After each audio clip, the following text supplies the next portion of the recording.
সম্পর্ক হলো আমাদের জীবনের একটি আধার। কিছু সম্পর্ক এমন যা আমরা জন্মসূত্রে লাভ করি, যেমন পরিবার, মা, বাবা। কিছু সম্পর্ক আছে যা আমরা জীবনে অর্জন করে থাকি, তা সে প্রেমের হোক, স্নেহের হোক বা বন্ধুত্বের। এই সকল সম্পর্ক লাভ করার বা গড়ে তোলার 5টি ধাপ রয়েছে। প্রথম ধাপ, কোনো ব্যক্তির সাথে আলাপ হওয়া, তার সাথে কথা বলা বা তাকে দেখা। দ্বিতীয় ধাপ, সে ব্যক্তিকে আমাদের ভালো লাগা। তৃতীয় ধাপ, আমাদের এটা চাইতে শুরু করা যে জীবনে এই ব্যক্তি যেন আমাদের বন্ধু হন, আমাদের জীবনে থাকেন, বা আমাদের কাউকে ভালোবেসে ফেলা আর এটা আমাদের ভাবা বা চাওয়া যে সেই ব্যক্তি যেন আজীবন আমার সাথে থাকেন, আমার জীবনে আমার সাথী হয়ে। চতুর্থ ধাপ, লাভ করা। এবার এই ধাপটি অনেক মানুষের পক্ষেই খুবই সরল হয়, বড়ই সরলভাবে নিজেদের সঙ্গীকে লাভ করে থাকেন।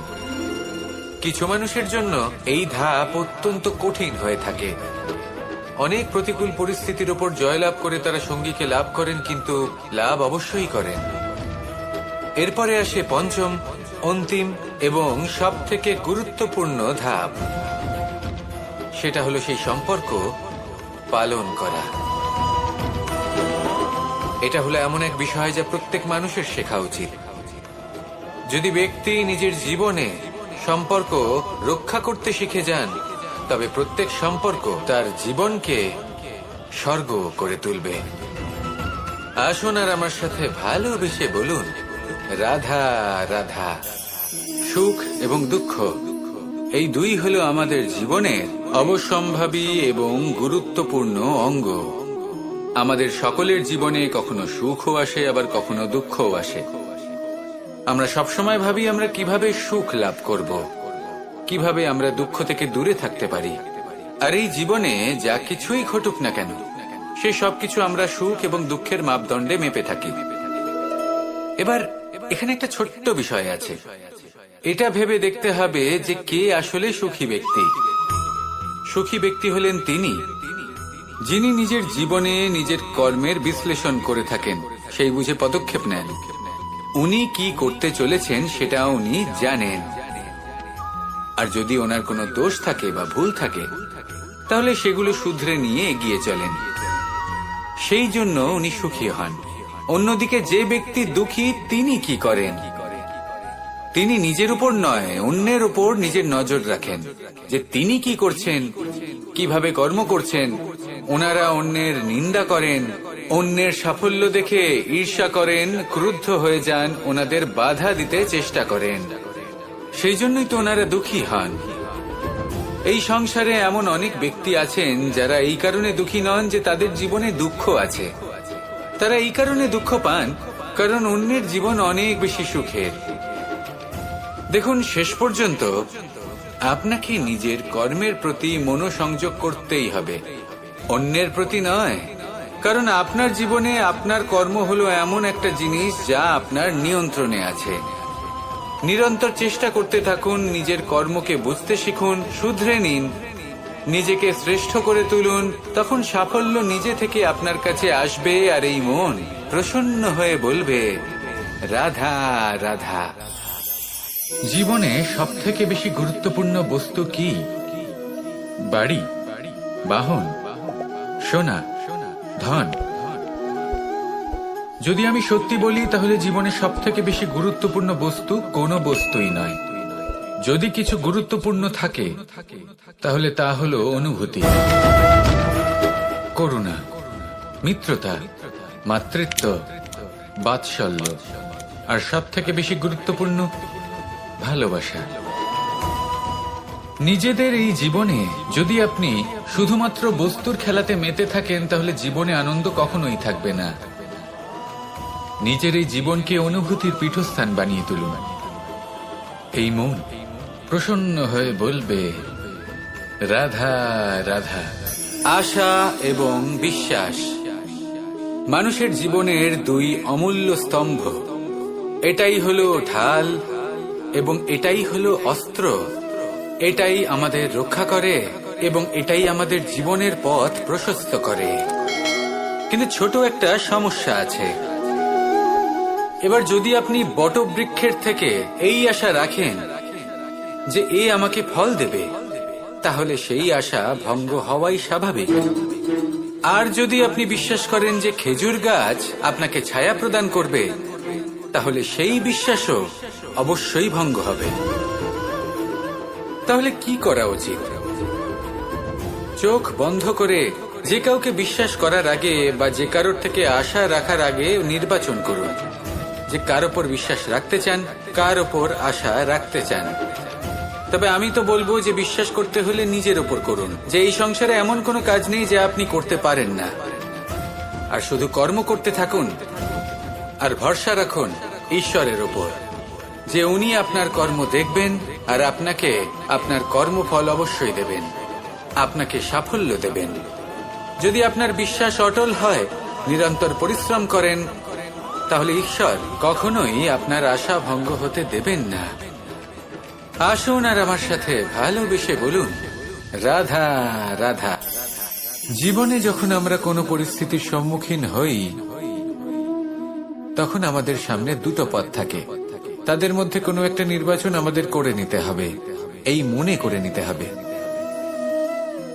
নির্বাচন এই সংসারের সবথেকে গুরুত্বপূর্ণ বিষয়। একটা নির্বাচন আপনার বর্তমান বদলে দিতে পারে, আপনার ভবিষ্যৎ বদলাতে পারে, আগামী প্রজন্মের জন্য ইতিহাস রচনা করতে পারে।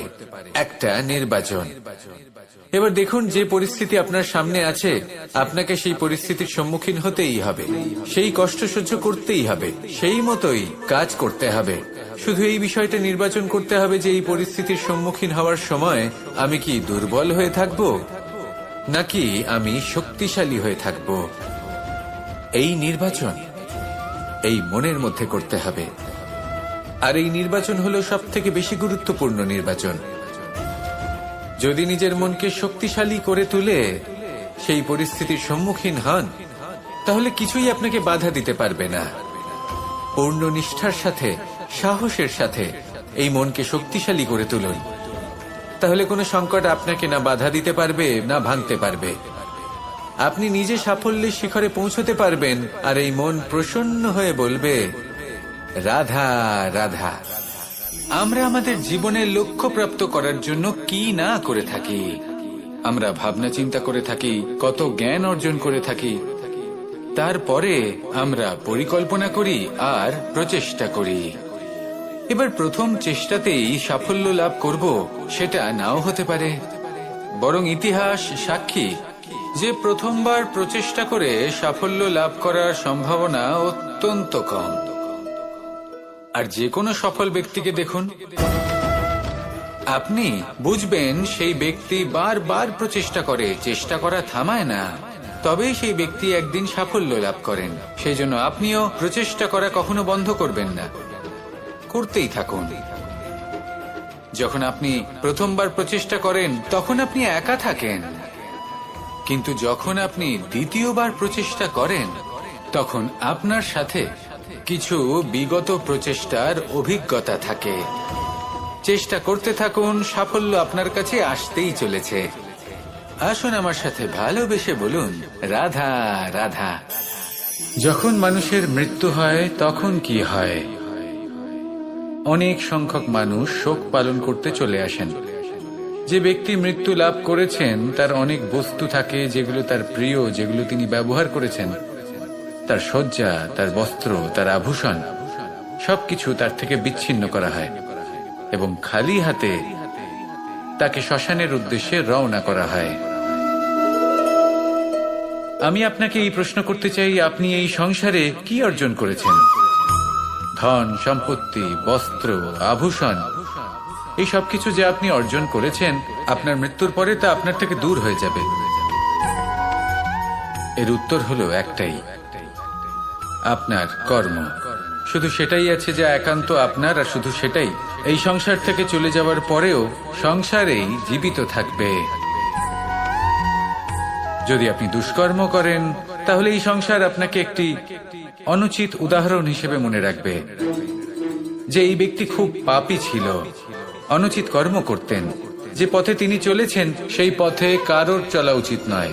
সেখানেই যদি আপনি সৎকর্ম করেন তাহলে সংসার চিরকাল এটাই বলবে যে খুব ভালো মানুষ ছিলেন, সবাইকে ভালোবাসতেন, সবাইকে সাহায্য করতেন, আমার খুব প্রিয় মানুষ ছিলেন।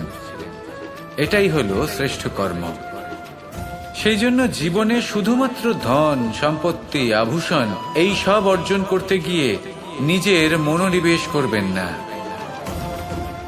শ্রেষ্ঠ কর্ম করুন। সংসার থেকে চলে যাওয়ার পরেও এই কর্মই এই সংসারে আপনাকে জীবিত রাখবে। আসুন আমার সাথে ভালোবেসে বলুন, রাধা রাধা।